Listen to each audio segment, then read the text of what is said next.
Hello everyone. Today, Biker Justice Analyst bring you a story full of humanity and compassion. Enjoy listening. Hell's Angel biker saw mom and twins begging for food on Christmas Eve. The truth left him stunned. The bitter December wind whipped through the city streets, carrying snowflakes that danced and swirled in the glow of Christmas lights. Charlie Bones Russo hunched over the handlebars of his Harley, his leather jacket doing little to shield him from the biting cold. The whiskey from the bar still burned in his throat, a familiar comfort that couldn't quite chase away the emptiness inside. Store windows gleamed with festive displays, their cheerful decorations a stark contrast to the darkness Charlie felt. Tinsel and baubles sparkled behind glass, mocking him with their promises of joy and togetherness. He couldn't remember the last time Christmas had meant anything more than another lonely night. His weathered hands, covered in faded tattoos, gripped the handlebars tighter as he navigated the slippery streets. The roar of his motorcycle echoed off empty buildings, the only sound in this deserted part of town. Most people were home now, gathered with their families around warm fires and decorated trees. But not Charlie. Never Charlie. Before you continue listening, please let me know where in the world are you watching from today. Now back to the story. The whiskey hadn't helped tonight. If anything, it had made the memories sharper, more painful. Faces from his past floated through his mind, people he'd let down, bridges he'd burned. The weight of years of regret pressed down on his broad shoulders, heavier than the snow collecting there. At a red light, Charlie closed his eyes for a moment, feeling the engine rumble beneath him. When he opened them again, something caught his attention through the swirling snow. At first it was just shapes in the darkness, shadows against the brick wall of an old department store. But as his eyes adjusted, the shapes became people. A woman sat on the cold sidewalk, her back pressed against the wall.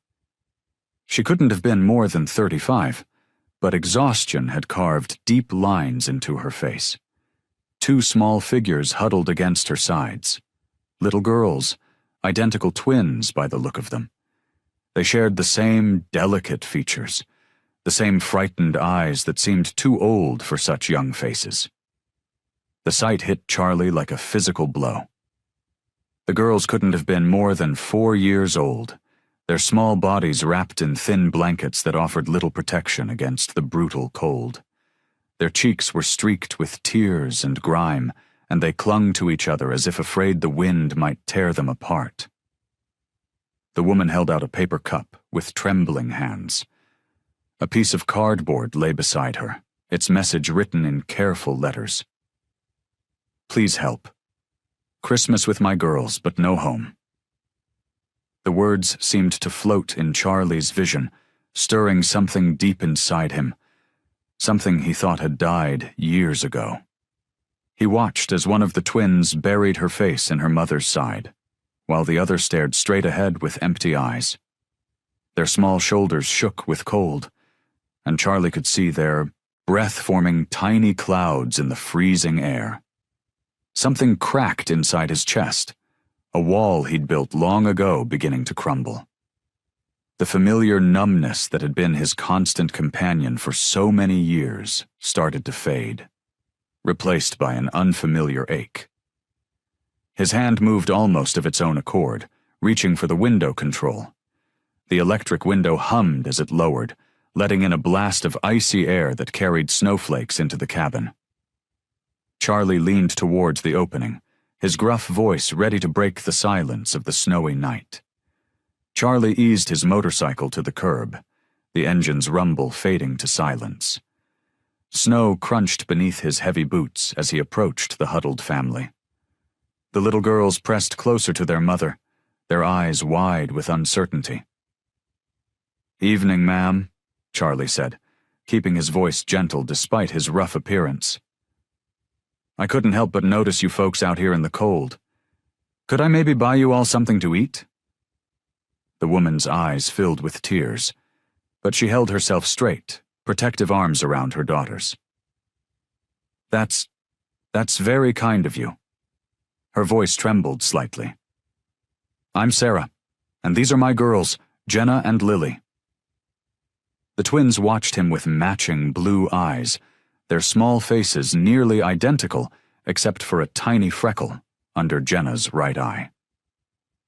Charlie noticed how they shivered despite their mother's attempts to shield them from the wind. "There's a diner just around the corner," Charlie said, gesturing down the street. "Open all night, warm inside too." Sarah hesitated, then nodded slowly. "Thank you. We haven't eaten since morning." She helped her daughters stand, their legs stiff from sitting in the cold. Inside the brightly lit diner, Charlie watched as Sarah helped the girls into a booth. Their small hands wrapped eagerly around the hot chocolates the waitress brought, and Sarah's shoulders gradually relaxed in the warmth. "We had a life before this," Sarah said quietly, her eyes fixed on her daughters. "A home, a good life. My husband—" Her voice caught. "He died last year. Car accident. Everything fell apart after that." Charlie nodded, saying nothing, letting her talk. "We managed for a while on savings, but grief, it does things to you.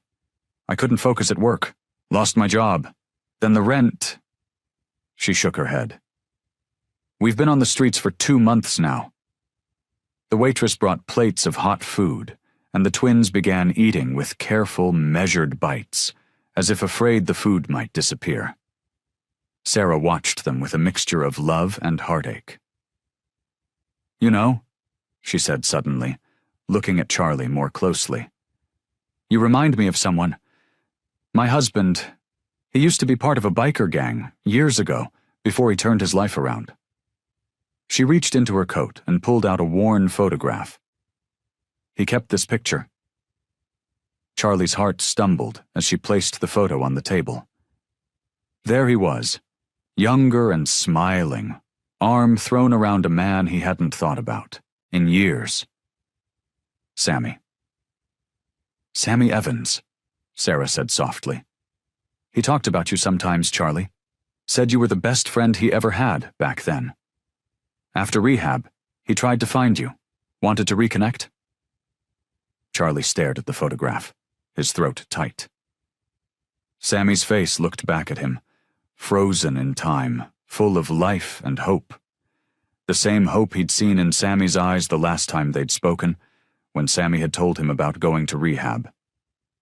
Charlie had laughed it off then, told him he was weak. Now, looking at Sammy's family, he realized who had really been the weak one. "He wanted you to be part of his new life," Sarah continued. "He never gave up hoping you'd find your way back." Charlie's hands trembled as he stared at the photograph. The diner's fluorescent lights seemed too bright now, the Christmas music playing softly in the background too cheerful for the heavy weight settling in his chest. He tried to find me?" Charlie's voice came out rough, barely above a whisper. Sarah nodded, watching as Lily carefully ate her French fries one by one. "For months, actually. He'd hear rumors about where you might be, but by the time he got there, you'd moved on." She wrapped her hands around her coffee cup, seeking its warmth. "He wanted to show you that change was possible, that there was a different life waiting." Charlie remembered the last time he'd seen Sammy. It had been outside a run-down bar on the edge of town. Sammy had been clean for 2 weeks, talking about rehab and starting fresh. Charlie had laughed in his face, called him soft.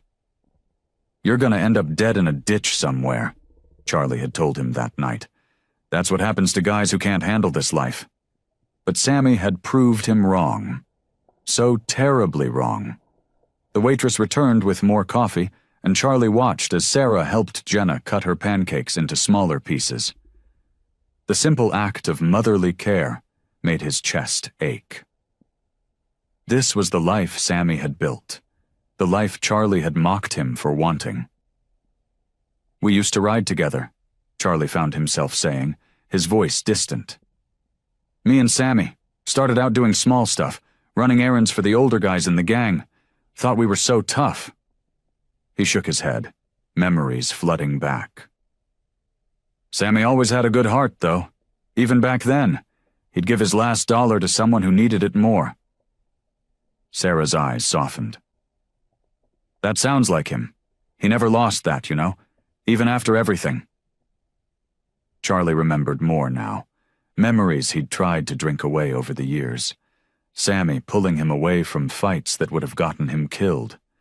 Sammy trying to talk sense into him when the gang wanted him to do increasingly dangerous jobs.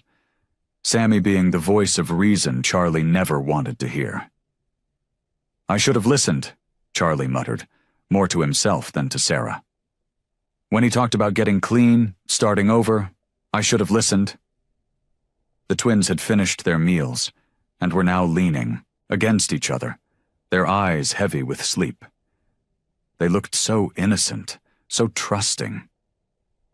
Charlie thought about how Sammy must have felt, knowing he had daughters to protect, a family to care for. He kept your picture right up until... Sarah's voice trailed off. She busied herself with wiping Lily's face with a napkin. He believed in you, Charlie. Said you just needed time to find your way, like he did.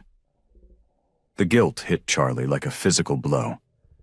All those years, while he'd been running from his past, Sammy had been waiting for him to come around, waiting for his friend to return. And now it was too late.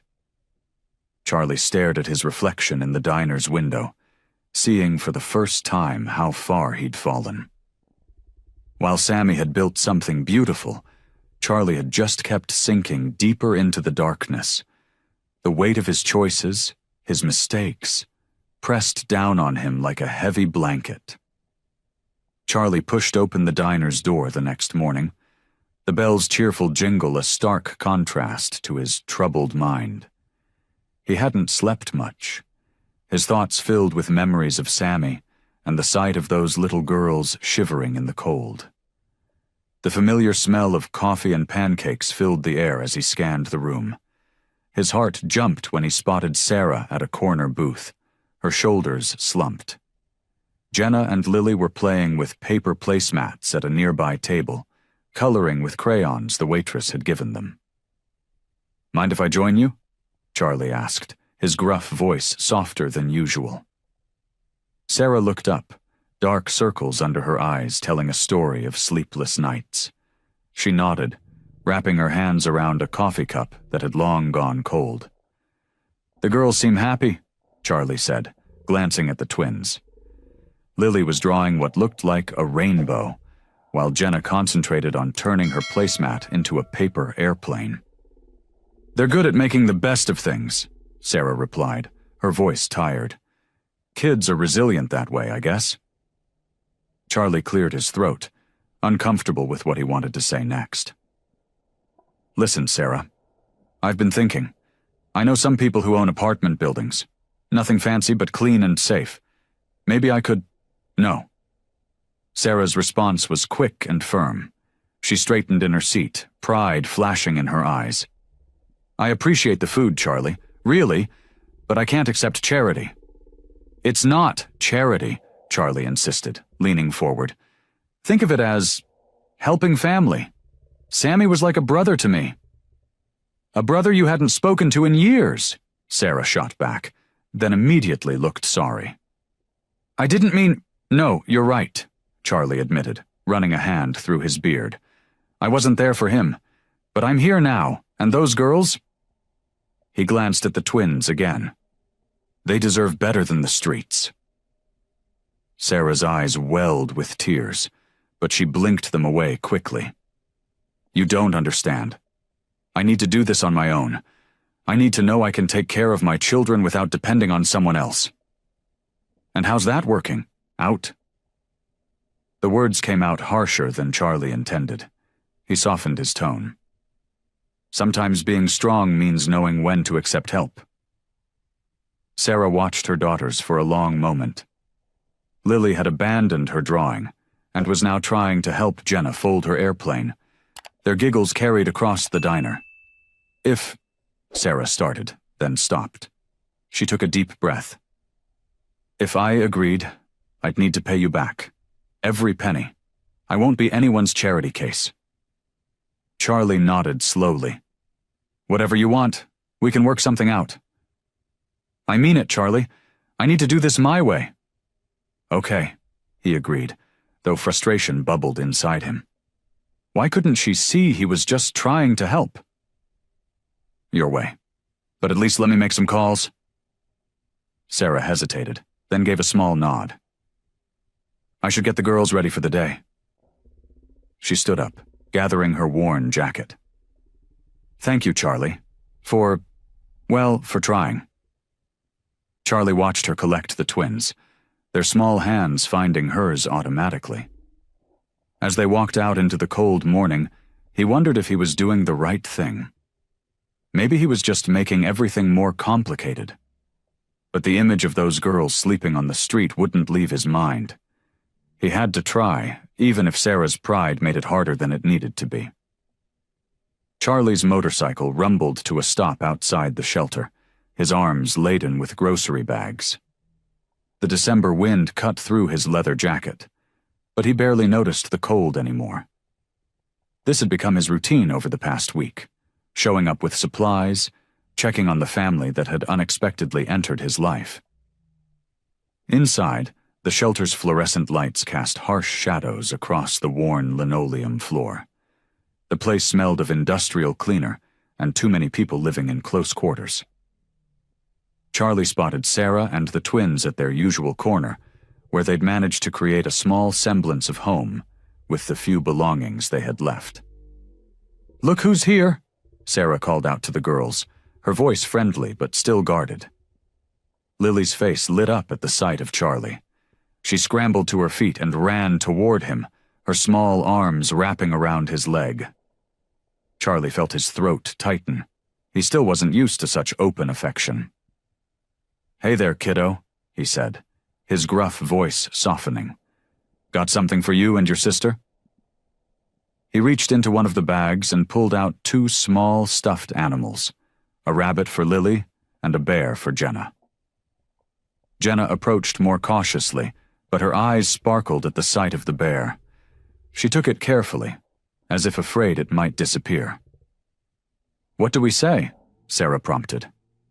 "Thank you," the girls chorused, Lily squeezing her rabbit tight while Jenna stroked her bear's fur. Charlie set the groceries down near Sarah. "There's some fresh fruit in there and sandwich stuff. Figure the shelter food gets old after a while." Sarah nodded, her pride warring with gratitude. "You don't have to keep doing this, Charlie."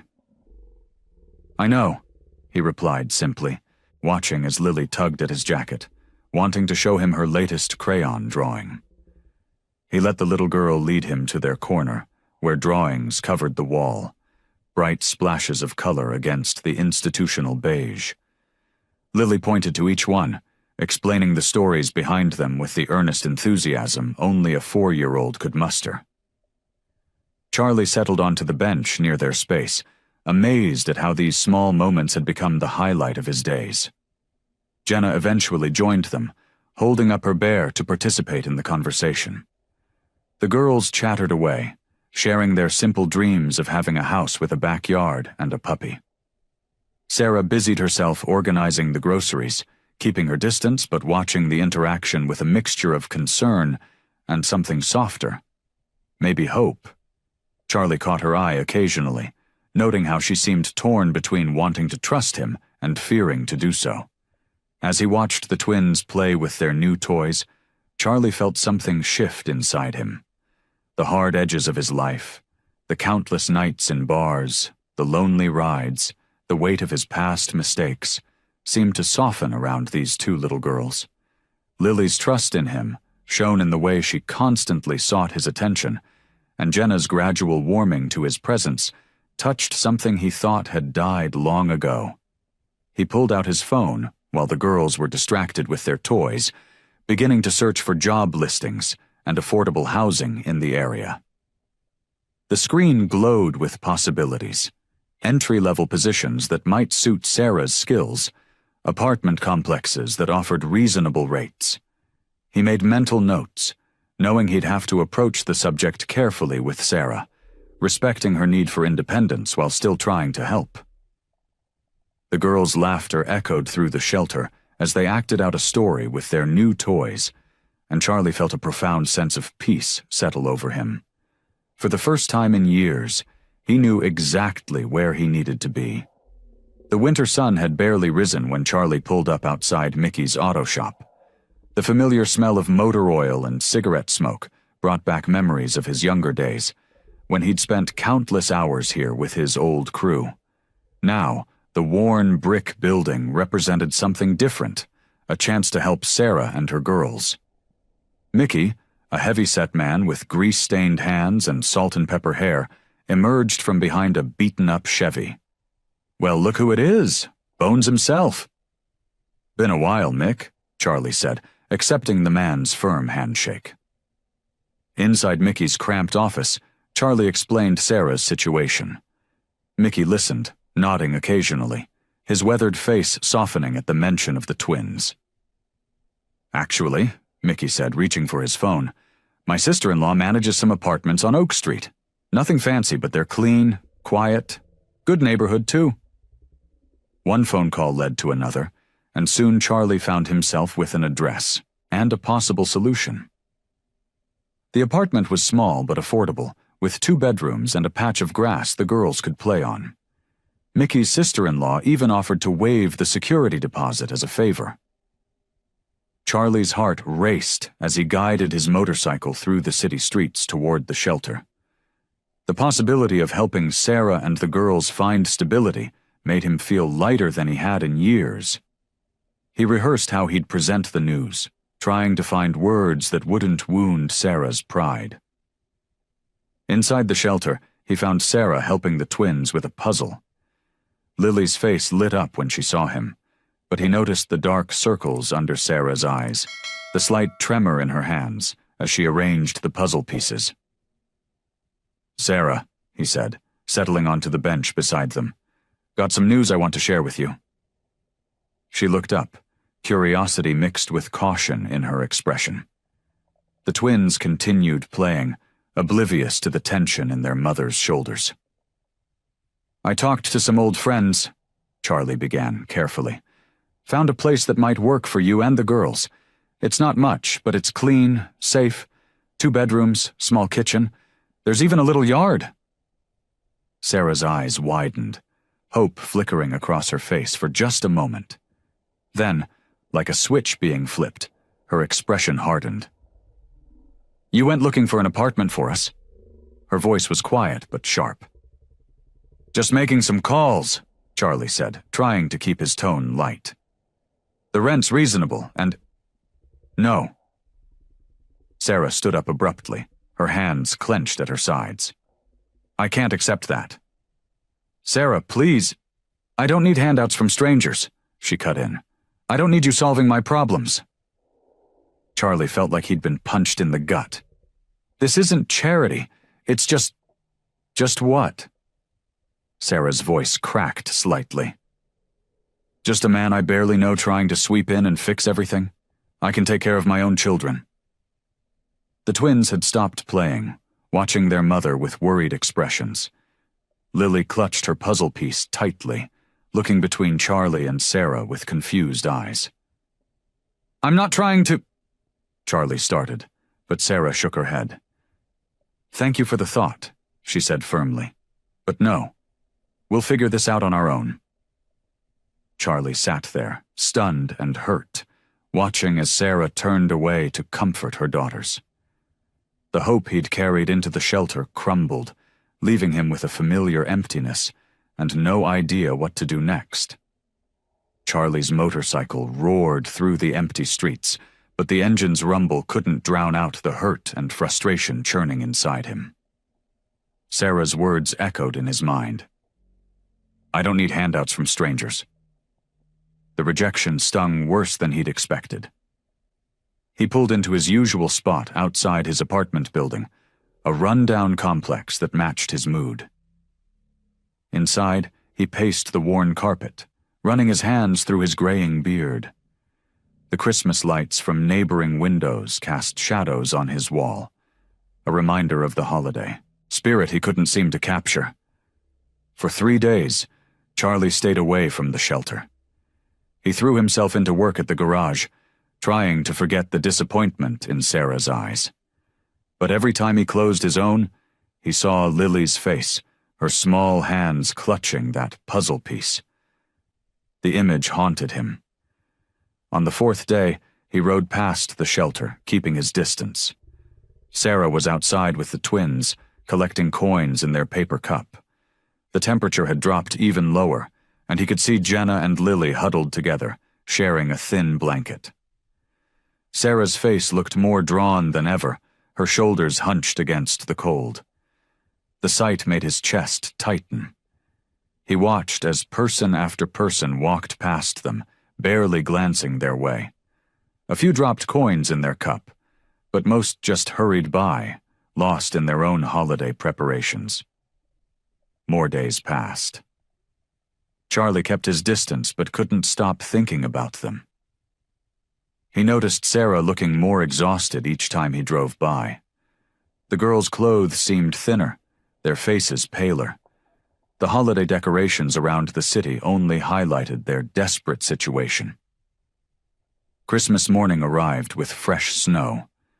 Charlie woke early, his mind made up.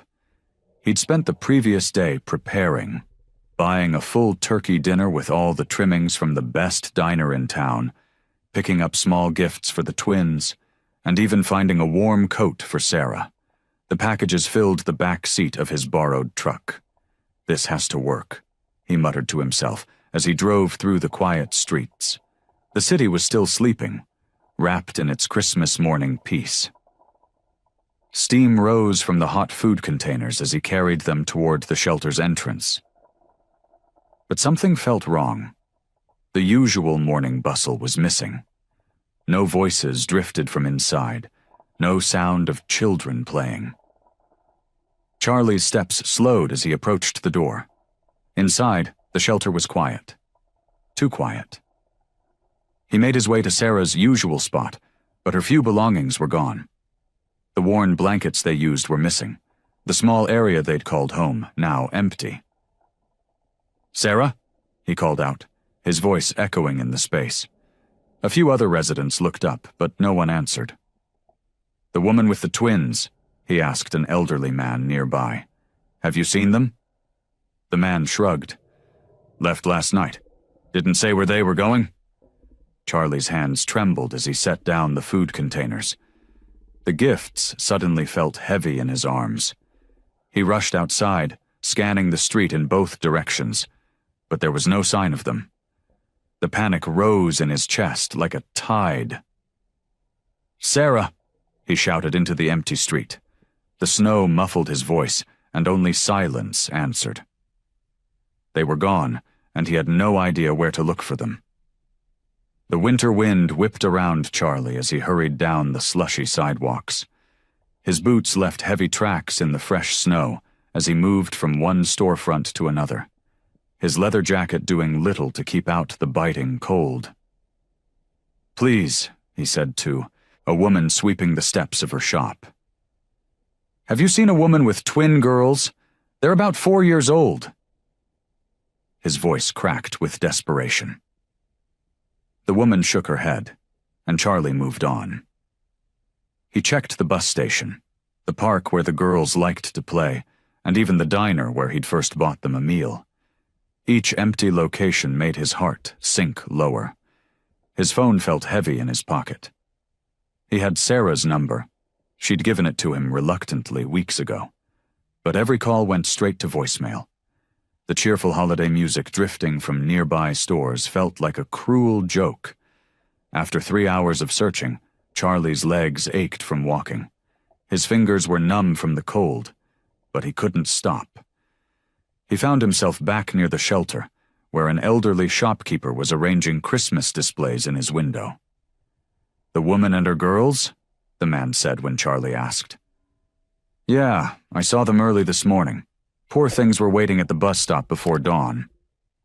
He pointed down the street. The woman looked determined, carrying everything they owned in 2 bags. Heard her tell the girls they were going somewhere new. Charlie's stomach twisted. Did you hear where they were headed? The shopkeeper shook his head.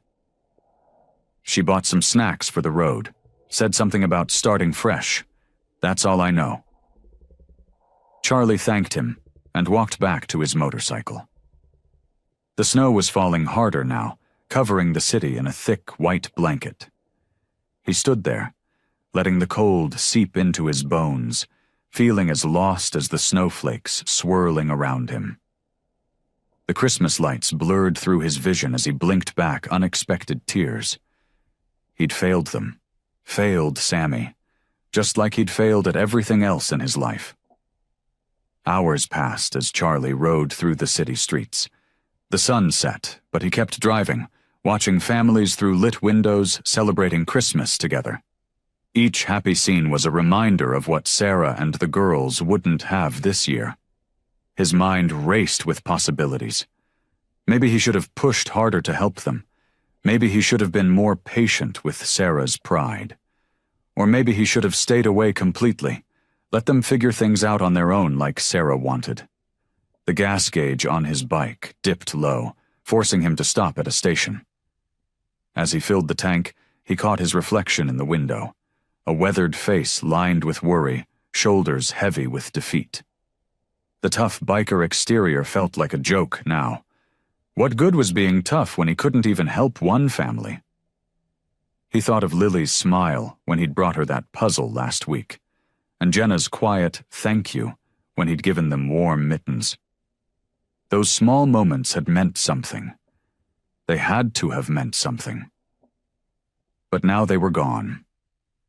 Sarah's pride had won out over his help, and he was left with nothing but the icy wind and empty streets for company. The night stretched ahead of him, dark and endless, with no direction to turn. Charlie sat in the corner booth of Joe's all-night diner, his untouched coffee growing cold. Outside, the Christmas lights still twinkled, but their cheerful glow felt hollow now. His calloused hands wrapped around the ceramic mug, seeking warmth that wouldn't come. The waitress, her name tag read Betty, stopped by again. Need a fresh cup, hon? Charlie shook his head, his eyes fixed on the dark liquid. In its surface, he saw reflections of his past, young Sammy laughing as they rode their bikes down empty highways, the way his friend's eyes lit up when he talked about getting clean, the last time they'd seen each other. Sammy had reached out then, tried to pull Charlie toward a better life, but Charlie had turned away. You can't save everyone, brother, Charlie had said that day, revving his engine to drown out Sammy's protests.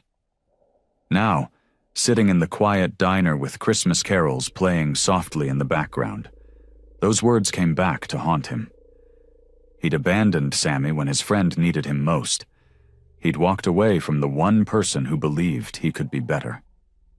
The ceramic mug clinked against the Formica tabletop as Charlie set it down. His weathered face reflected in the window showed every year of his hard life, every mistake etched into the lines around his eyes. But beneath the tough exterior, something was shifting. This wasn't just about helping Sarah and the girls anymore. This was about the man he'd failed to be when Sammy needed him, about the friend he'd lost because he was too scared to change, about the person he could still become if he was brave enough to try. Charlie pulled out his wallet and found the worn photo he kept hidden behind his ID. It showed 2 young men on motorcycles, arms thrown around each other's shoulders, grins wide and carefree. He and Sammy, before life pulled them in different directions, before one chose redemption and the other chose darkness. The photo trembled in his hands. I'm sorry, brother, he whispered. I should have been there. But maybe it wasn't too late. Maybe helping Sarah and the girls was his second chance. Not to make up for the past, but to honor Sammy's memory by being the man his friend always believed he could be.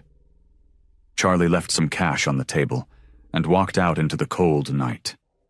He had a pretty good idea where Sarah might have gone. The next town over had some motels that offered weekly rates and didn't ask too many questions. It was where people went when they needed a fresh start. As the first light of dawn broke over the horizon, Charlie guided his motorcycle onto the highway. The wind bit through his jacket, but he barely felt it. His mind was focused on one thing: finding Sarah and the girls. This time he wouldn't give up. This time he would prove that people could change. 2 hours later, he pulled into the parking lot of the Sundown Motel. The neon vacancy sign buzzed overhead, and there, through the office window, he saw her. Sarah stood at the front desk, the twins sleeping in chairs nearby. When she looked up and saw him, her eyes widened with surprise and something else, a flicker of emotion Charlie couldn't quite read. Sarah sat across from Charlie in the motel's small coffee shop, her hands wrapped tightly around a styrofoam cup. The early morning light filtered through dusty blinds, casting long shadows across their table. The twins were still sleeping upstairs in the room she'd just rented, watched over by the kind desk clerk who'd offered to keep an eye on them. "Why'd you leave?" Charlie's voice was soft, gentler than his rough appearance would suggest. Sarah stared into her coffee, her shoulders tense. "I couldn't take it anymore," she whispered. "The way people look at us at the shelter, the pity in their eyes." She glanced up at Charlie, her own eyes bright with unshed tears. "Even you! You look at us like we're some kind of project that needs fixing." Charlie leaned back in his chair, his leather jacket creaking. "That's not what this is about, Sarah." "Isn't it?" Her voice cracked slightly. "Everyone wants to help the poor widow and her kids. Everyone wants to feel good about themselves by throwing money or food our way." She wiped at her eyes with the back of her hand. "I used to have a life, Charlie, a home, a job. I was a good mother." "You still are," Charlie said firmly. Sarah shook her head. "Look at us, living in shelters, accepting handouts. My girls deserve better than this. I should be able to give them better than this." Charlie was quiet for a moment, studying her face. "You know what I see when I look at you?" he finally said. "I see someone who's fighting like hell to keep her family together. That's not something to be ashamed of." "I don't want your pity," Sarah insisted, but her voice wavered. "This isn't pity," Charlie said, leaning forward. "This is me trying to do right by Sammy's family. This is me caring about 2 little girls who deserve a chance. This is me seeing someone stronger than I ever was, someone who just needs a hand up, not a handout." Sarah's fingers tightened around her cup. "I can't," she started, then stopped. "Every time someone helps us, it feels like I'm failing them all over again, failing Sammy, failing the girls." "Sarah," Charlie's voice was rough with emotion, "accepting help doesn't make you weak. It makes you human." The words seemed to hit something deep inside her. Sarah's shoulders started to shake, and tears spilled down her cheeks.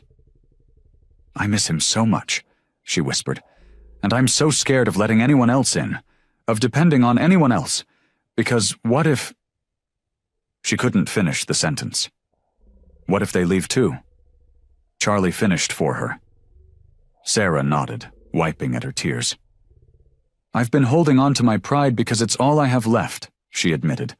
"It's the only thing that makes me feel strong anymore.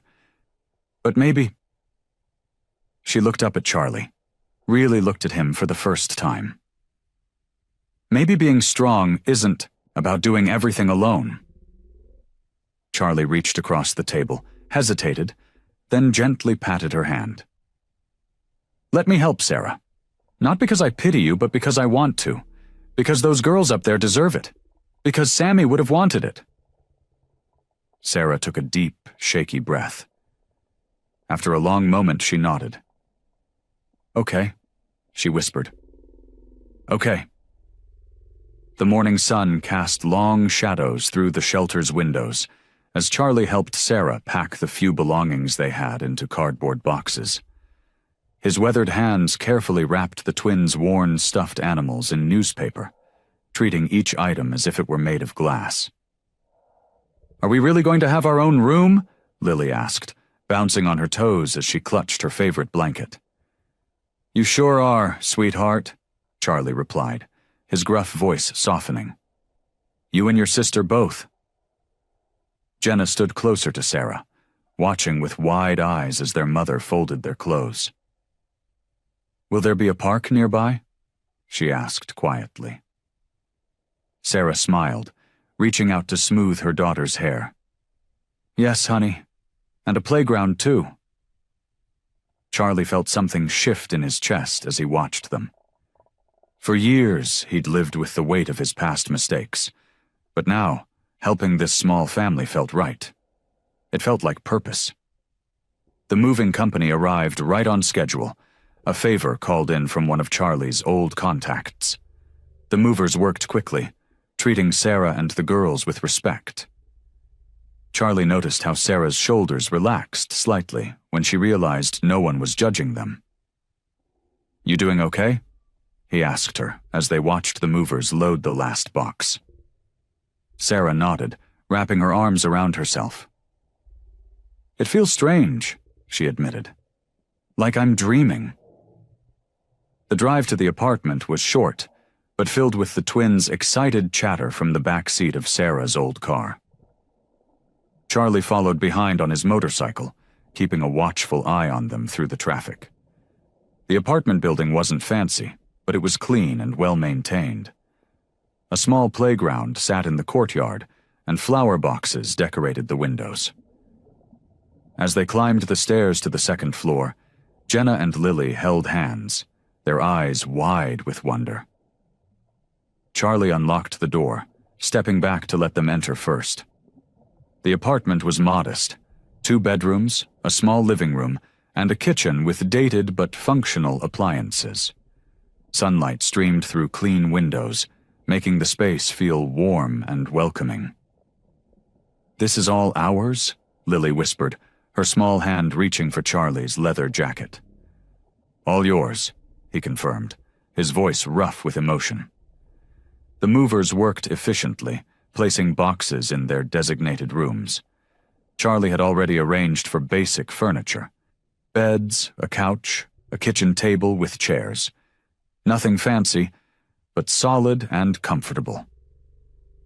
Once the movers left, Charlie disappeared briefly, returning with bags of groceries and a surprise for the girls, 2 identical teddy bears wearing tiny leather jackets. Just something, to make it feel more like home, he mumbled, suddenly self-conscious as the twins' faces lit up with joy. Sarah moved around the kitchen, putting away groceries with trembling hands. Charlie could see she was overwhelmed, but there was something else in her expression now. Hope. As evening approached, they gathered around the kitchen table for a simple meal of spaghetti and meatballs. The twins giggled as they twirled their noodles, their new teddy bears propped in empty chairs beside them. Charlie watched them all, feeling a warmth spread through his chest that had nothing to do with the food. The apartment wasn't perfect, the walls needed paint, and the carpet was worn in places. But it was safe. It was a home. Sarah caught his eye across the table and gave him a small, grateful smile. No words were needed. They both knew this was just the beginning, but it was a good one. Sarah sat at the kitchen table, surrounded by newspaper classifieds and job applications. Her fingers nervously tapped against the wooden surface as she scanned through another listing. Dark circles had formed under her eyes, evidence of sleepless nights spent worrying about their future. "Mommy, can you play with us?" Jenna asked, holding up a worn deck of cards they'd found in one of the moving boxes. Sarah forced a smile. In a little while, sweetie. Mommy needs to finish these first. Charlie watched from the doorway, his broad shoulders filling the frame. He'd been coming by every day, helping where he could, but he could see the toll the situation was taking on Sarah. "The girls are settled," he said, moving into the kitchen. "Maybe you should take a break." Sarah shook her head, her hands trembling slightly as she filled out another application. "I can't. The rent's only paid for 3 months. After that?" Her voice trailed off, thick with worry. Charlie pulled out a chair and sat down beside her. "Sarah, look at me." She reluctantly raised her eyes to meet his. "You don't have to figure everything out today," he said, his gruff voice gentler than usual. "One step at a time, remember?" "But what if—" Sarah's voice cracked. "What if I can't do this? What if I'm not strong enough?" In the living room, the twins played quietly with their teddy bears, oblivious to their mother's distress.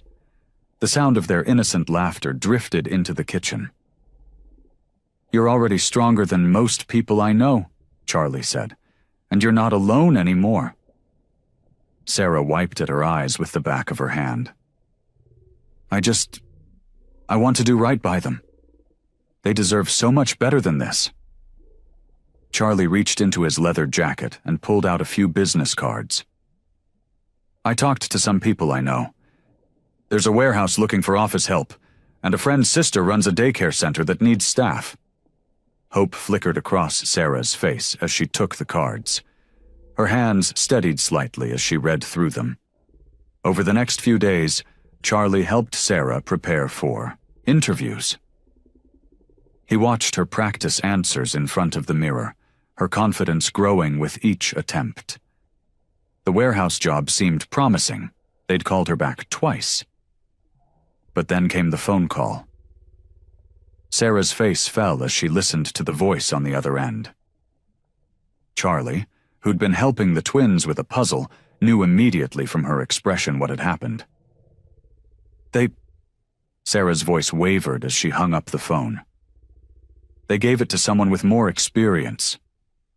The twins looked up from their puzzle, sensing their mother's distress.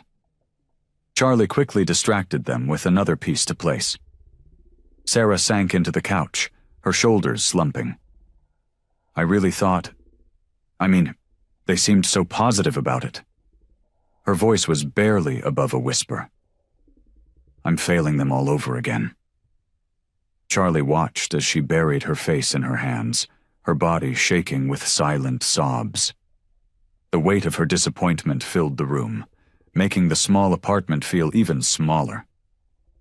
Charlie sat down next to Sarah on the worn couch, careful to give her space while still being close enough to offer comfort. The twins had dozed off in the corner of the living room, their puzzle pieces scattered around them like fallen leaves. "Remember where you were just a few weeks ago?" Charlie's voice was low and steady. "Look at this place now." Sarah lifted her head, her eyes red from crying. She glanced around the small apartment, at the crayon drawings taped to the fridge, the stack of library books on the coffee table, and the girls' favorite blanket draped over the armchair. "The girls have their own beds now," Charlie continued. "They're warm, safe." He paused, letting his words sink in. "And they've got their mother back, really back, not just surviving day to day anymore." Sarah wiped her eyes with the sleeve of her sweater. "I know," she whispered. "It's just, I wanted that job so badly. I thought finally—" "There will be other jobs," Charlie said, his weathered face softening. "You're not failing anyone.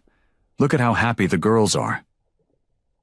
As if on cue, Lily stirred in her sleep, clutching her teddy bear tighter. Sarah watched her daughters sleeping peacefully, their faces free from the worry that had marked them during their time on the streets. "I was wrong about you, Charlie," Sarah said after a long moment. "When you first tried to help us, I was so stubborn, so determined to do everything on my own." She met his eyes. I couldn't see that accepting help didn't make me weak. Charlie shifted in his seat, uncomfortable with the praise but touched by her words. You were protecting your girls. Nothing wrong with that. No, it was more than that, Sarah insisted. I was protecting my pride, but look at what you've done for us. She gestured around the apartment. You gave us a chance to start over. The next morning, while Charlie was helping the girls get ready for breakfast, Sarah noticed a "Help Wanted" sign in the window of the cafe, across the street. Despite her nervousness, she walked in and asked about the position. The owner, a kind-faced woman named Marie, took an immediate liking to Sarah. She offered her part-time work, starting with a few shifts a week. The hours would work perfectly around the girls' schedule. When Sarah shared the news with Charlie, his face broke into a rare, genuine smile. Say, he said, squeezing her shoulder. One step at a time. Over the next few days, a routine began to take shape. Charlie would come by in the mornings, helping get the girls ready while Sarah prepared for work. The twins would wave goodbye to their mother from the window, their small hands pressed against the glass, proud to see her walking to her new job. In the evenings, they'd gather around the small kitchen table, sharing stories about their day. The girls would giggle as they told Charlie about the books they'd read or the pictures they'd drawn. Sarah would come home tired but satisfied, her confidence growing with each successful shift at the cafe. One evening, as Charlie watched Sarah helping the girls with their bedtime routine, he realized something had changed within himself too. The empty feeling that had haunted him for so long was fading, replaced by a sense of purpose he'd never known before. The late afternoon sun cast long shadows through the apartment windows as Charlie and Sarah sat at the kitchen table. The twins were occupied in their room, their cheerful voices drifting down the hallway as they played with their dolls. I never thought I'd end up here, Sarah said, wrapping her hands around a steaming cup of coffee. Sometimes I still wake up expecting to be back on that cold sidewalk. Charlie nodded, understanding the weight of her words. Life has a way of surprising us, he said, his rough voice softer than usual. When Sammy and I were young, we thought we had it all figured out. Sarah's eyes brightened at the mention of her late husband. Tell me about him. Back then, I mean. He never talked much about those days. Charlie shifted in his chair, memories flooding back. Sammy was always the smart one, he said, a small smile tugging at his lips. Even when we were running wild, he had this light in him, like he knew there was something better waiting.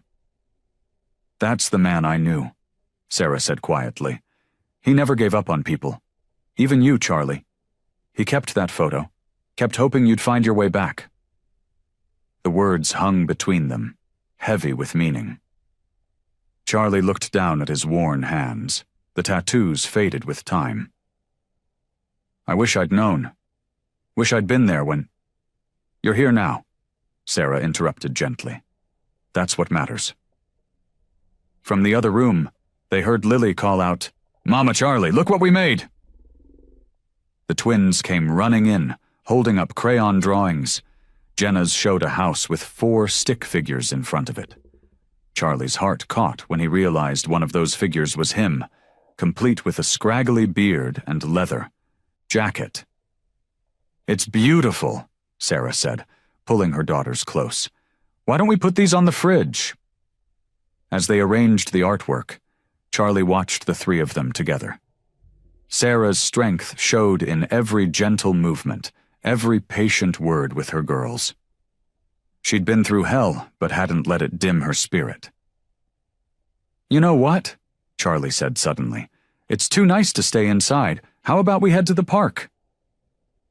The girls' eyes lit up, and even Sarah looked excited at the prospect.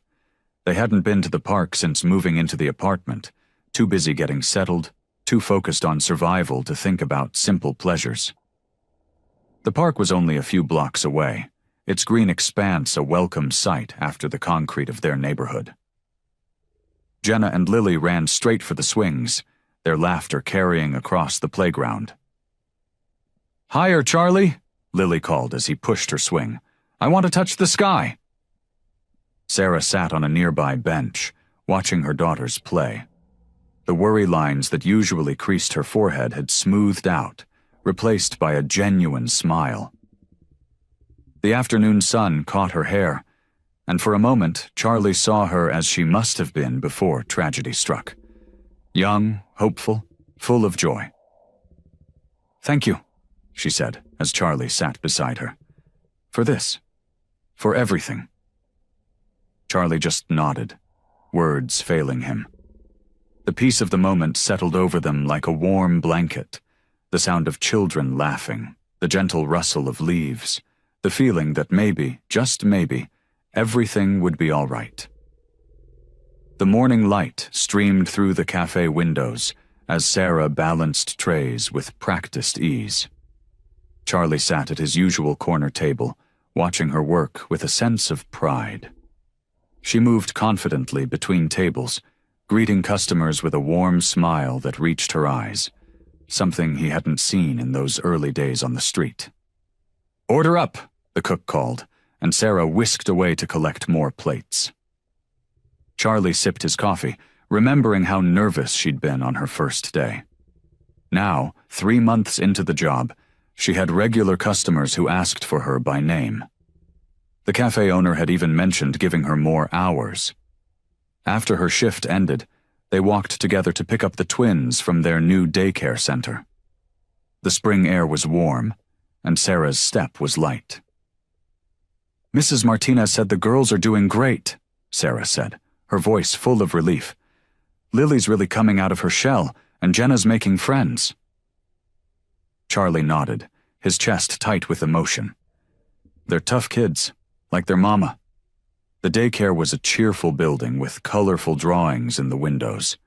As soon as they walked in, twin voices shouted, "Charlie!" and 2 small bodies crashed into his legs. He steadied himself, chuckling as the girls hugged him. "Look what I drew." Jenna held up a picture of what looked like a motorcycle. "That's some fine artwork," Charlie said, ruffling her hair. "Maybe we'll frame this one too."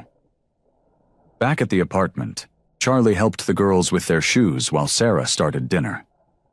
The place felt lived in now, with family photos on the walls and toys scattered across the floor. It wasn't fancy, but it was home. Later, after the twins were tucked in, Sarah joined Charlie at the kitchen table. "I got another raise today," she said quietly, pride in her voice. "It's not much, but it's everything," Charlie finished. "You're doing it, Sarah. Step by step." She smiled, then noticed the envelope sticking out of his jacket pocket. "What's that?" Charlie pulled out the letter he'd received that morning.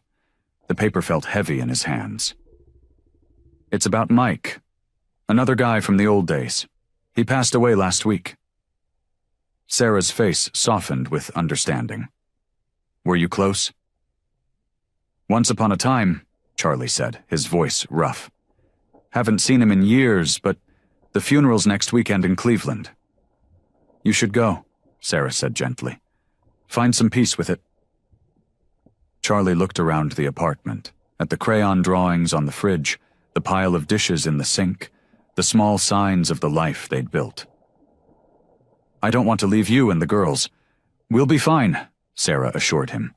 "We're stronger now thanks to you." She reached across the table and squeezed his hand. "You've helped us so much, Charlie. You've shown us what family really means."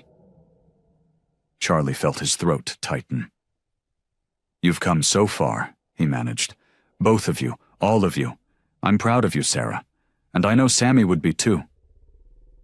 Sarah's eyes glistened, but her smile was steady. "Go," she said softly. "Say goodbye to your friend. We'll be right here when you get back." The cemetery was quiet, except for the crunch of snow under Charlie's boots. He stood before Sammy's headstone, hands deep in his leather jacket pockets, his breath visible in the cold winter air. The funeral service had ended hours ago, but Charlie couldn't bring himself to leave just yet. "Hey, brother," he whispered, his voice rough with emotion. The polished granite bore Sammy's name, dates, and the words, "Beloved husband and father." Charlie traced the letters with his eyes, remembering the wild young man who'd once been his closest friend.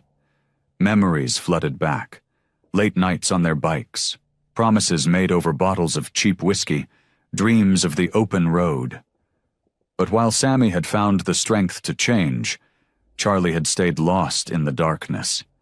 He'd heard about Sammy getting clean, going to meetings, building a life. But instead of being happy for his friend, Charlie had felt betrayed, like Sammy was choosing a different life over their brotherhood. "I was wrong," Charlie said, his words carried away by the bitter wind. "Should have been there when you reached out. Should have answered those calls." He pulled a crumpled envelope from his pocket, one of Sammy's last letters, returned unopened. The paper was yellowed now, the edges worn. Charlie had found it in an old box while packing for the funeral trip. Reading it had nearly broken him. "You wrote that you were scared," Charlie continued, his voice catching. "Said you needed your old friend. Said you were trying to be better, but you didn't want to do it alone." He wiped roughly at his eyes. "I was too stubborn, too proud. Couldn't face that you were brave enough to change while I was still—" He shook his head. "Still running." The wind picked up, rustling the few remaining leaves on nearby trees. Charlie pulled his jacket tighter, remembering how Sammy used to laugh at him for getting cold easily. "Your girls? There's something else," he said softly. "Sarah, too. She's strong, just like you said she was. They're fighting hard, Sammy. And He swallowed hard. "I'm trying to be there for them, the way I should have been there for you." Charlie knelt down, brushing snow from the base of the headstone. His fingers lingered on the cold stone. "I get it now, brother. What you were trying to tell me all those years ago, about finding something worth changing for, about being more than just another ghost on a bike."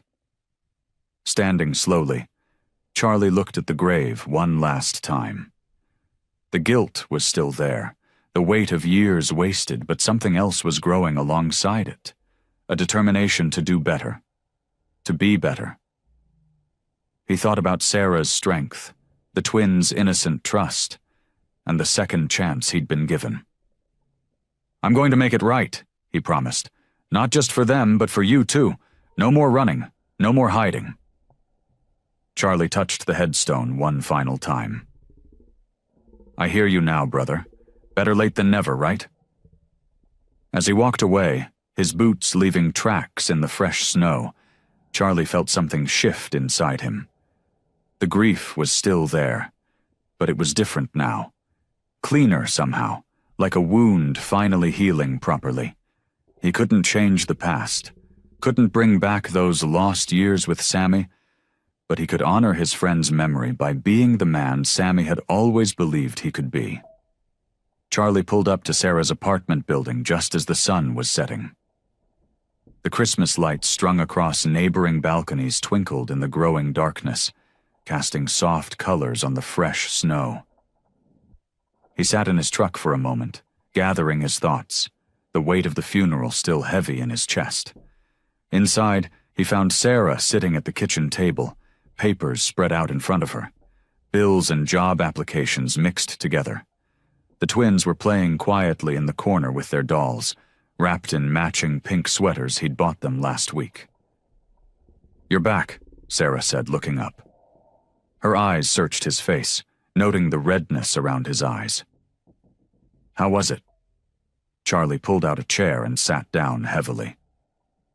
"Hard," he admitted, his voice rough. "Harder than I thought it would be." He ran a hand through his graying beard, remembering the cold stone of Sammy's headstone. Standing there, looking at his name, made everything real in a way it wasn't before. Sarah put down her pen, pushing aside the papers. Lily noticed Charlie and ran over, climbing into his lap without hesitation. He wrapped an arm around her automatically, the simple trust of the child still amazing him after all these months. I kept thinking about all the times he tried to reach out, Charlie continued, absently stroking Lily's hair.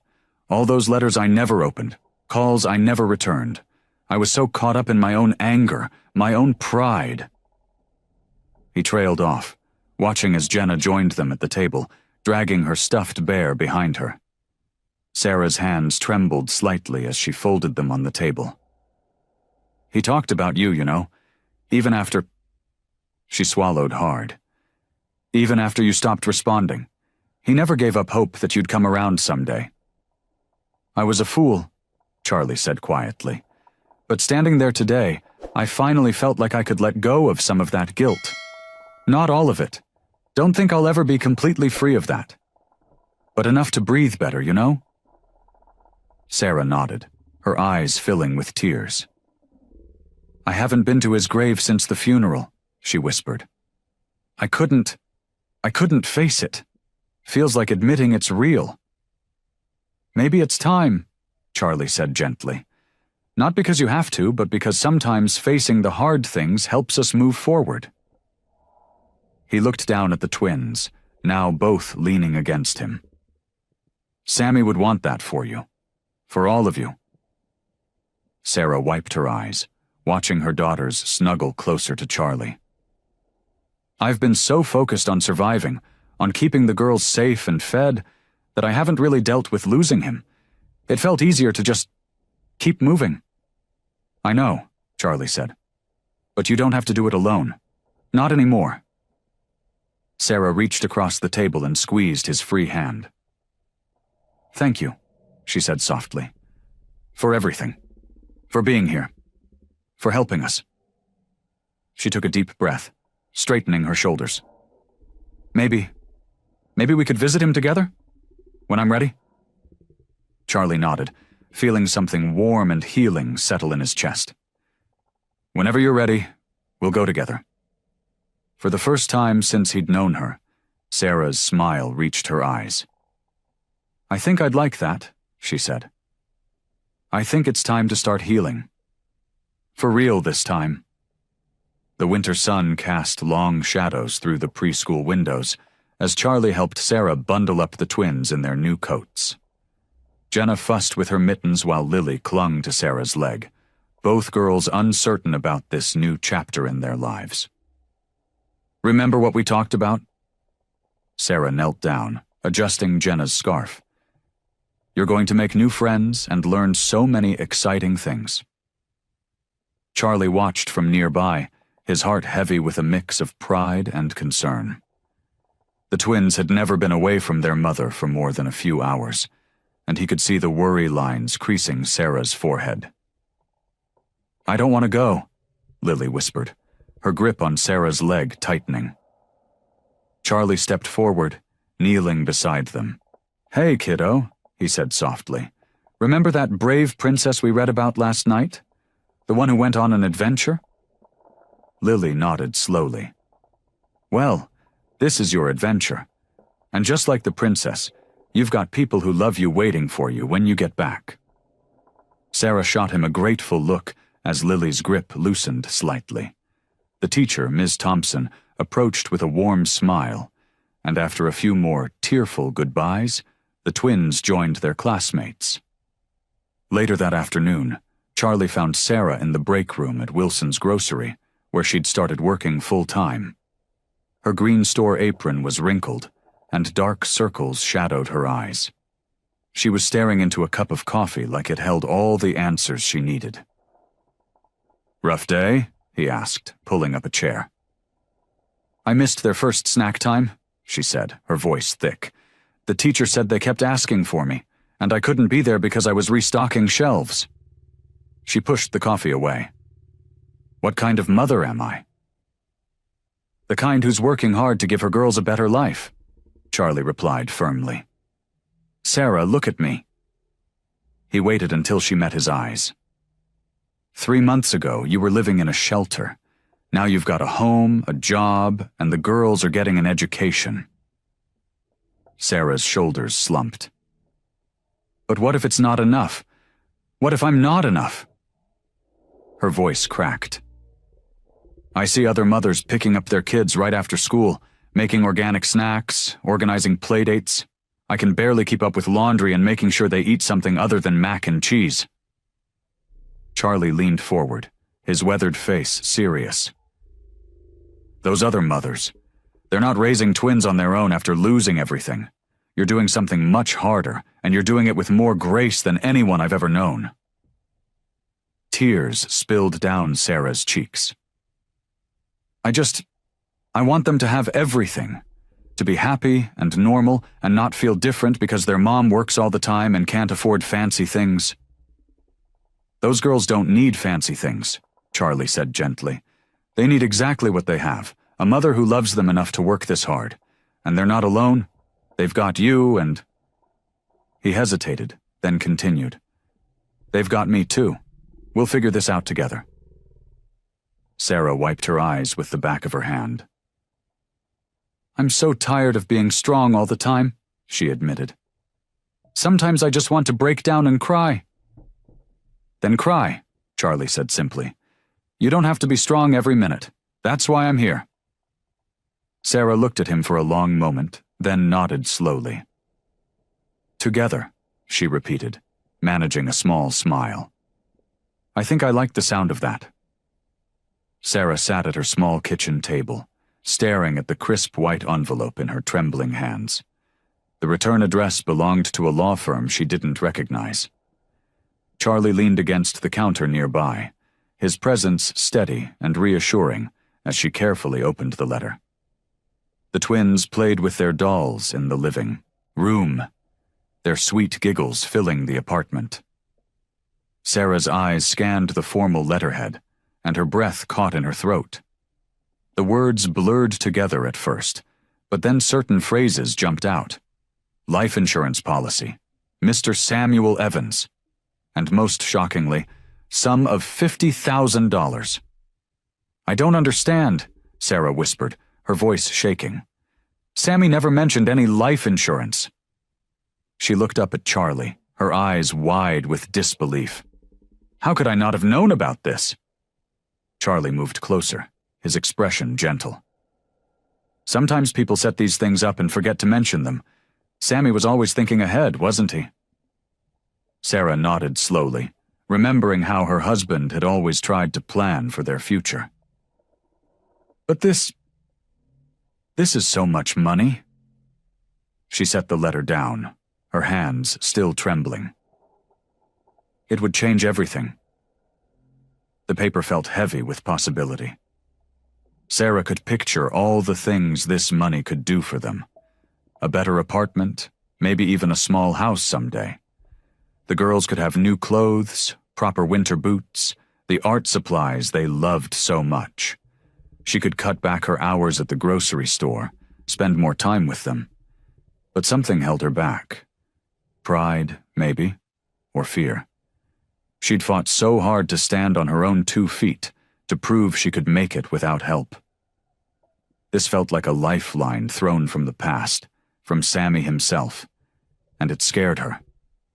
What if I take it and something goes wrong? She asked, her voice barely above a whisper. What if I mess it up? I've been learning to manage on my own, to be independent. Charlie pulled out a chair and sat beside her. Sarah, accepting help doesn't make you weak. This isn't charity. It's something Sammy set aside for you and the girls. He wanted to take care of his family, even if he couldn't be here. In the living room, Lily called out, Mommy, look! She held up a crayon drawing of what might have been their family. Stick figures with big smiles. Sarah felt tears well up in her eyes. I've been so focused on proving I can do this alone, she said, touching the letter again. But maybe that's not what matters most. Charlie nodded. You're still standing on your own feet, Sarah. This money doesn't change that. It's just a tool, like the job at the grocery store or the apartment. It's something to help you build the life you want for your girls." Sarah looked down at the letter again, at the numbers that promised so much possibility.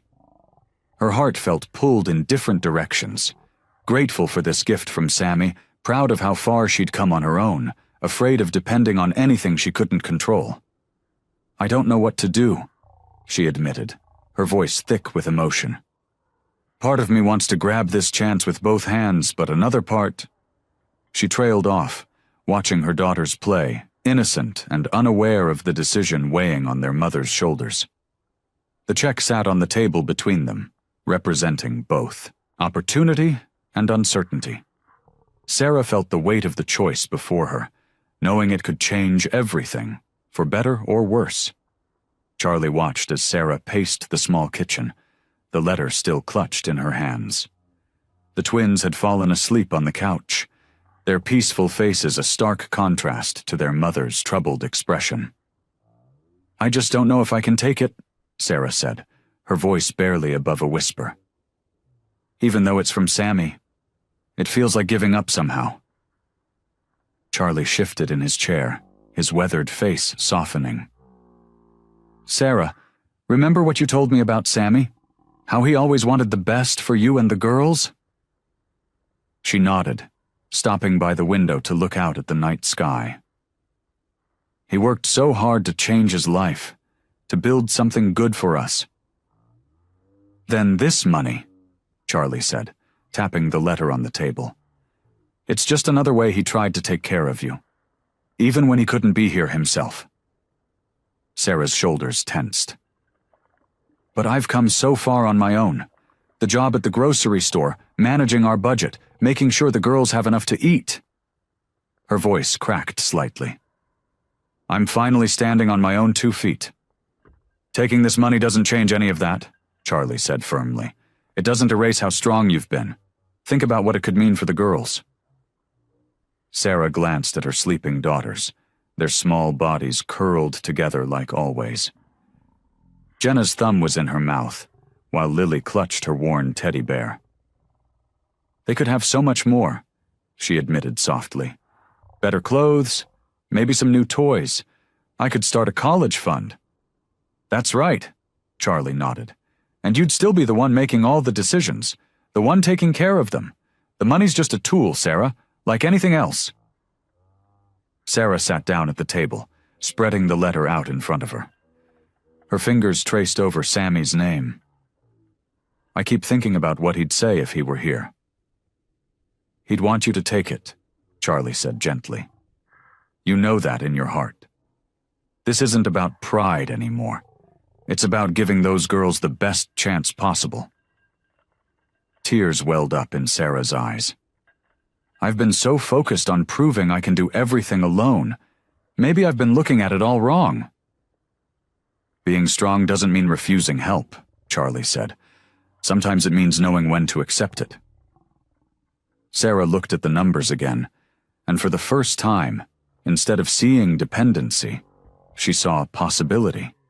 She saw winter coats that actually fit, fresh vegetables in the fridge, maybe even a small house someday with a yard where the girls could play. "You're right," she said finally, wiping her eyes. "Sammy did this for us, and I need to honor that." She straightened her shoulders, a new determination in her voice. "But I'm going to be smart about it. Set up savings accounts, make sure we have emergency funds." Charlie smiled, relief evident on his face. "That sounds like a good plan. I want to make sure this money helps us build something lasting," Sarah continued, her voice growing stronger. "Something the girls can depend on, not just quick fixes." She folded the letter carefully, tucking it into her pocket. The weight of it felt different now, less like a burden and more like a gift. She could almost imagine Sammy smiling, knowing she'd finally accepted this last act of love from him. Sarah sat at her small kitchen table, surrounded by papers and notebooks. Her laptop screen glowed softly in the dim evening light, displaying a spreadsheet of numbers and projections. Charlie leaned against the counter, holding a mug of coffee and watching as she scribbled notes in the margins of her papers.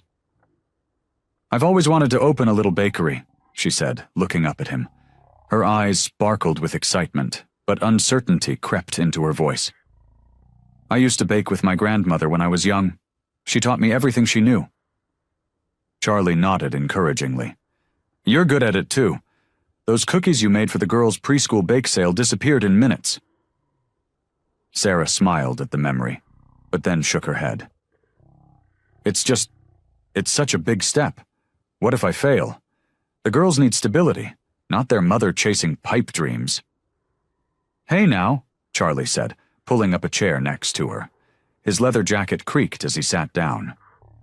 "Remember what we talked about? Being strong means taking chances sometimes." Sarah glanced at her financial papers again. The insurance money had given them breathing room, but starting a business was different. "I know nothing about running a business, Charlie. Baking is one thing, but taxes, licenses, employee management—" "So learn," Charlie said simply. "You're smart, Sarah. Smarter than most people I know. And you've got something else too. Determination."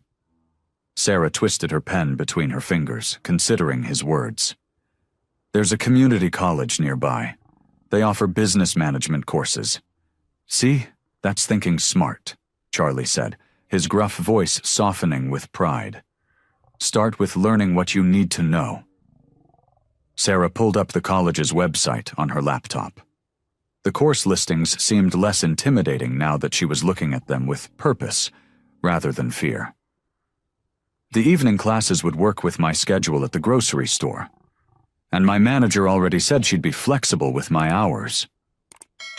Charlie watched as she began making lists, required courses, costs, schedules. Her handwriting grew more confident with each line. "I could start small," she continued, energy building in her voice. "Maybe begin with custom orders from home while I'm learning. Build up a customer base before thinking about a storefront."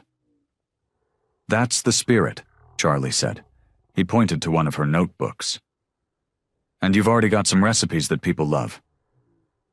Sarah opened another document on her laptop and started typing. "I'll need to research health department requirements for home-based food businesses and figure out proper pricing." She paused, looking up at Charlie.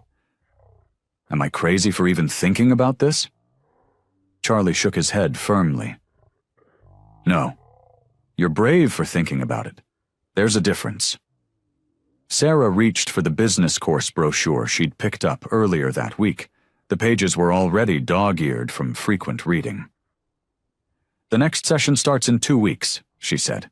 "Basic Business Management 101. "Sign up," Charlie encouraged. "You've got nothing to lose by learning."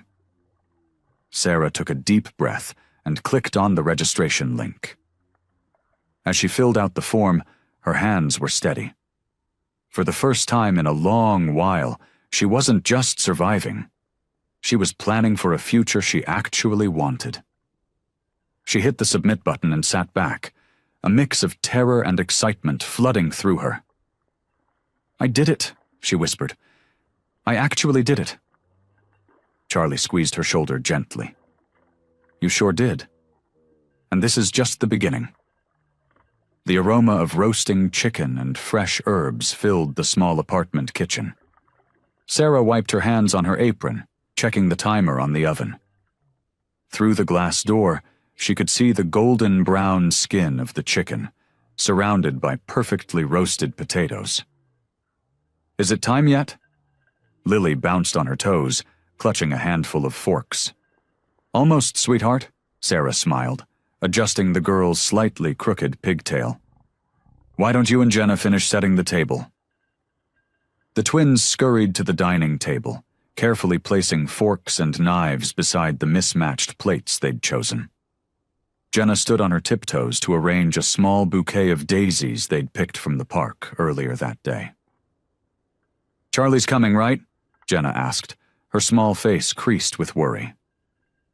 "He'll be here," Sarah assured her, checking her watch. As if on cue, there was a knock at the door.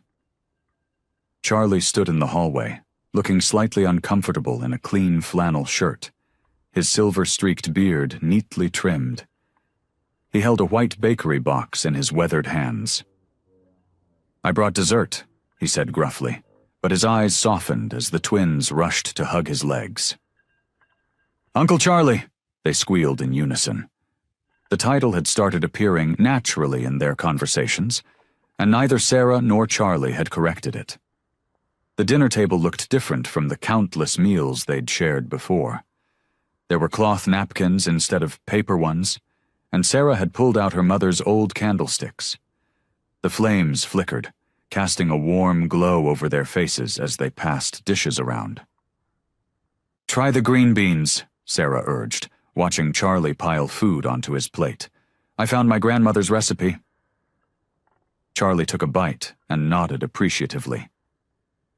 "These are good," he said, then smiled as both girls immediately reached for the bowl of green beans, trusting his judgment. As they ate, Sarah watched her daughters chattering happily with Charlie about their day at preschool. Lily described a drawing she'd made of their family, which included Charlie with his motorcycle. Jenna proudly showed off the gold star she'd earned for helping clean up after snack time. The scene before her was so different from where they'd been just months ago, huddled in the cold, hoping for spare change. Sarah felt tears prick at her corners of her eyes. "You okay?" Charlie asked quietly, noticing her expression. Sarah nodded, taking a deep breath. I need to say something." She waited until the girls were absorbed in their dessert, the chocolate cake Charlie had brought. "Charlie, I don't know where we'd be without you. Not just the practical help, but your faith in me. When I couldn't believe in myself, you did." Charlie set down his fork, his usual tough exterior softening. "Sarah, I need to tell you something too." He glanced at the twins, then back to her. "Meeting you and the girls, it brought me back to life. I'd been running from my past for so long, trying to forget everything, especially Sammy. But you—" He paused, collecting his thoughts. "You showed me what real strength looks like. Not the kind I pretended to have with my tough guy act, but real strength. The kind that keeps going, that asks for help when needed, that puts others first." Sarah reached across the table and squeezed his hand. "We've all helped each other heal," she said softly. "That's what family does." The word family hung in the air between them, feeling right and true. Charlie squeezed her hand back, and they sat in comfortable silence, watching the twins giggle over their chocolate cake, the candlelight dancing across their happy faces. The Sunday morning sun streamed through the apartment windows, casting warm patches of light across the living room floor. Charlie sat in his usual spot on the worn armchair, watching as Lily carefully arranged her stuffed animals in a circle for what she called their morning meeting. Jenna lay on her stomach nearby, coloring in a book with intense concentration, her tongue poking out between her teeth. Sarah emerged from the kitchen with a tray of hot chocolate, the rich aroma filling the small space. "Careful, it's still hot," she warned, as she set the mugs down on the coffee table. The twins abandoned their activities, drawn by the sweet smell and the tiny marshmallows floating on top. "Slow sips," Charlie reminded them, hiding his smile behind his own mug as they carefully picked up their drinks with both hands. The quiet contentment of the moment struck Sarah. Just months ago, she'd been drowning in grief and worry, unable to see past the next meal or the next night's shelter. Now, watching her daughters enjoy their hot chocolate, seeing Charlie's protective presence, she felt the heavy cloud of the past beginning to lift. "I was thinking," Sarah said, settling onto the couch, "maybe we could start planning the girls' birthday party. It's still a few months away, but—" "Can we have balloons?" Jenna asked, marshmallow foam dotting her upper lip. "And cake?" Lily added, hopefully. Charlie leaned forward in his chair, What kind of cake were you thinking? Chocolate, both girls exclaimed in unison, causing the adults to laugh. As the twins launched into an increasingly elaborate description of their dream party, Sarah caught Charlie's eye. The warmth she saw there reflected her own feelings, a sense of peace, of rightness, of finally being where they were meant to be. Later that afternoon, they decided to walk to the nearby park. The spring air was mild, carrying the scent of blooming flowers. Charlie held the girls' hands as they crossed the street, their small steps matching his careful pace. Sarah walked beside them, carrying a bag with snacks and water bottles. At the playground, Jenna and Lily raced to the swings, their favorite spot. "Push us, Uncle Charlie," they called out in excitement. Charlie obliged, alternating between the two swings, giving each girl equal attention. Their laughter rang out across the park as they soared higher and higher, their hair streaming behind them like banners in the wind. Sarah sat on a nearby bench, watching the scene unfold. The sight of the tough biker being so gentle with her daughters made her heart swell. She remembered the first time she'd seen him, that snowy Christmas Eve that felt like a lifetime ago. Who could have known that the gruff stranger would become such an essential part of their lives? Charlie caught her eye and smiled, a real, unguarded smile that transformed his weathered face. In that moment, she could see the weight of his past had lifted too. The guilt he'd carried about Sammy, the years of isolation, the barriers he'd built around his heart, all of it had gradually melted away in the warmth of their growing family bond. "Mommy, come swing too," Lily called out, and Sarah rose from the bench, joining them in their simple joy. The afternoon sun painted everything in golden light, and the air was filled with the sound of children's laughter and the creaking of swing chains, the soundtrack of an ordinary moment made extraordinary by the peace they'd found together. The Christmas tree lights twinkled in the corner of the small apartment, casting a warm glow across the festive scene. Wrapping paper rustled and excited squeals filled the air as Jenna and Lily dove into their presents. Charlie sat in his usual armchair, a cup of coffee warming his hands, watching the pure joy on the girls' faces. Sarah perched on the edge of the couch, her eyes bright with happiness as she watched her daughters. She caught Charlie's gaze and smiled, a smile full of gratitude and understanding. What a difference a year could make. Last Christmas they'd been homeless, struggling just to survive. Now they were home. "Look, Uncle Charlie." Lily bounded over to him, clutching a new stuffed elephant. "Isn't she beautiful?" Her face glowed with delight as she showed off her treasure. "She sure is, sweetheart," Charlie replied, his gruff voice softening as it always did when he spoke to the girls. "What are you going to name her?"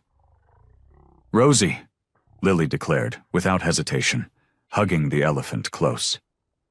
"Because she's gray like your roses." Charlie's heart swelled at the reference to the small rose garden he'd started in the spring. The girls had helped him plant it, their tiny hands covered in dirt as they carefully placed each bush in the ground. Now, even in winter, they talked about when the flowers would bloom again. Jenna was next, proudly showing off her new art supplies. "Mommy, can I draw something right now?" she asked, already opening the box of colored pencils.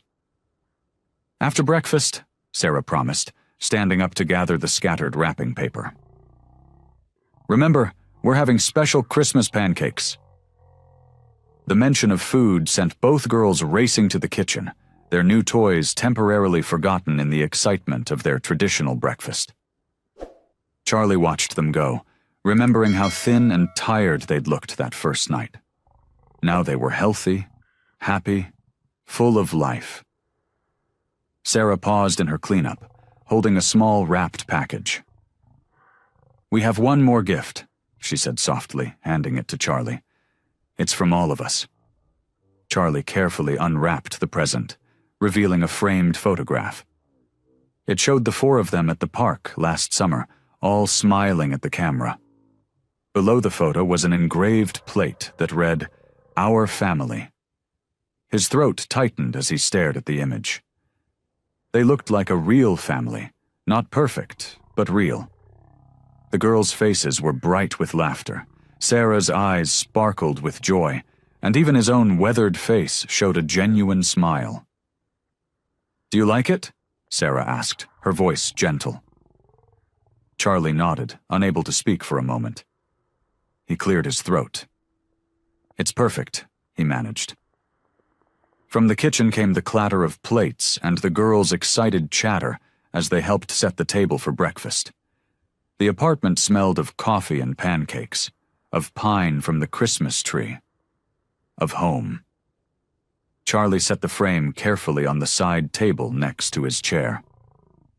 He looked around at the transformed space, at the decorations the girls had made, at the stockings hanging from the bookshelf, at the woman who had trusted him enough to let him help. This wasn't just an apartment anymore. It was a home filled with love and second chances. For the first time, he truly felt like he belonged. He wasn't just an observer or a helper. He was part of this family.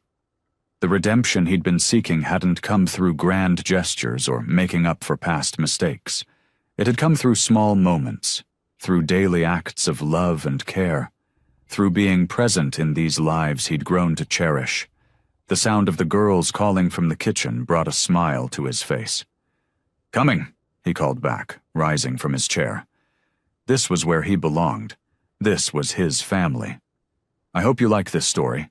Please share what's your favorite part of the story, and where in the world you're watching from. Have a wonderful day."